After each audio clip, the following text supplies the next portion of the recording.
What? Okay, time. Also, like that. Here we go.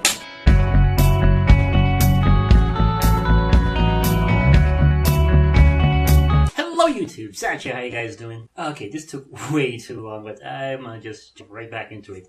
I've watched the first 11 episodes of Little Witch Academia, the television series.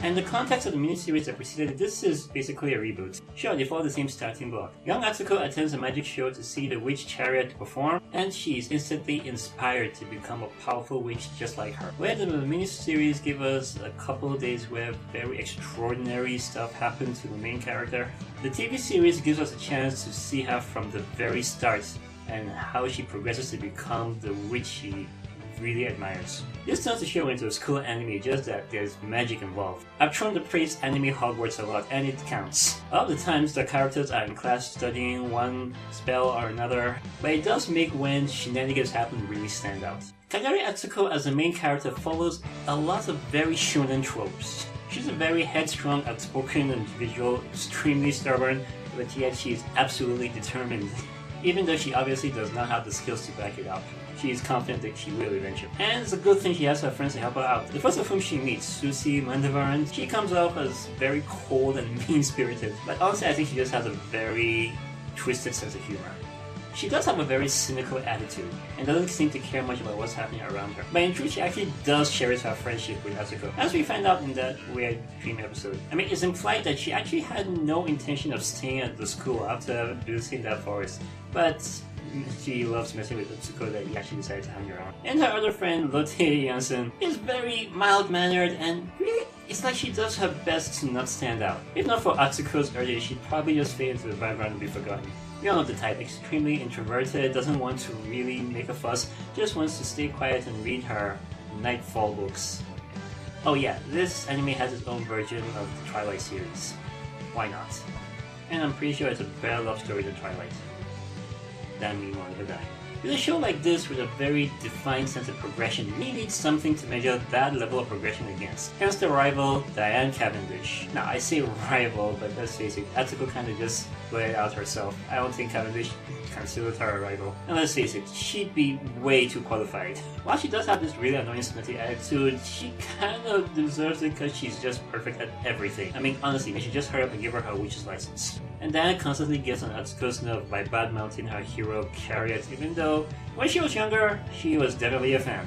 Dog honest, I just do not care for her two minions, Hannah and Barbara. Pretty sure that might be a play on Hanna-Barbera, the cartoon studio behind the Flintstones and such. I mean, these two just seem to go out of their way to make Atsuko's life a living hell.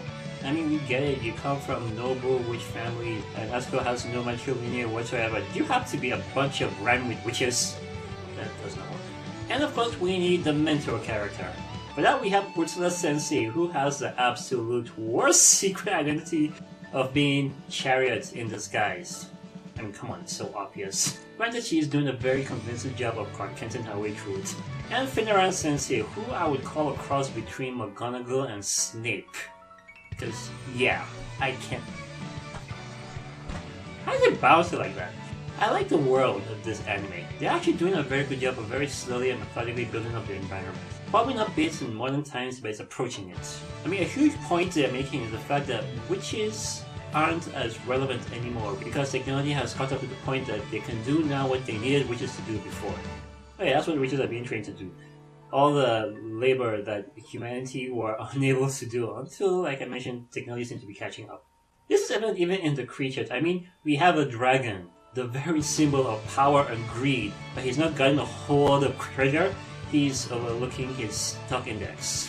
That's a huge plot point of the show, the fact that witchcraft is on a decline. There aren't as many witches and they're not as powerful as they used to be, and hence they're being considered the old guard and obsolete. This opinion is clearly shown through Andrew Hambridge, who, like Diana, is a prodigy, but in the modern world, in school and everything, and a lot of people seem to want to ship them together. But even though he won't admit it, Atsuko has definitely caught his eye.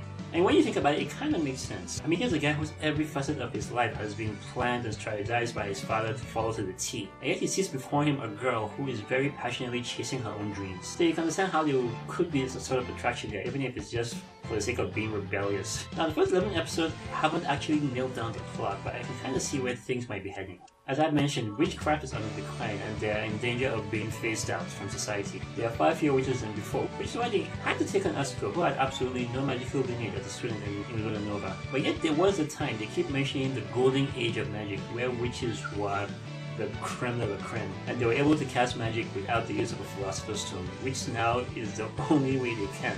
It kind of serves as their battery and source of magic. But Asuko finding Shiny Rod in that forest seems to be a really big deal to Ursula, especially the fact that she was able to cast a spell with it. And of course in the 11th episode where she cast a second spell with it, we discover from Ursula's own mentor that they need her to cast 7 spells. So maybe doing that will re-energize the witchcraft of the world and send it towards a new golden age down the line. Maybe Shiny Chariot did the same thing when she was younger, and maybe she couldn't take it as far. Yeah, the way I see it is going to be about activating the remaining 5 spells on the Shiny Rod and bringing back power to witchcraft before they get completely phased out of society. So far that's Little Witch Academia, the television series for me. And honestly, it's a very shonen show. I'm surprised it doesn't have that tag. It has a very headstrong main character, chasing their dreams with an overqualified rival and very powerful mentor. It preaches a message of friendship, hard work over raw talent, and the rewards of perseverance. Next I will react to episodes 12 and 13, which will end the first core. So do join me for that. If you enjoyed this video, leave a like and any comments. I'd love to hear your thoughts. If you haven't subscribed, please do and check out my other stuff. See you guys later.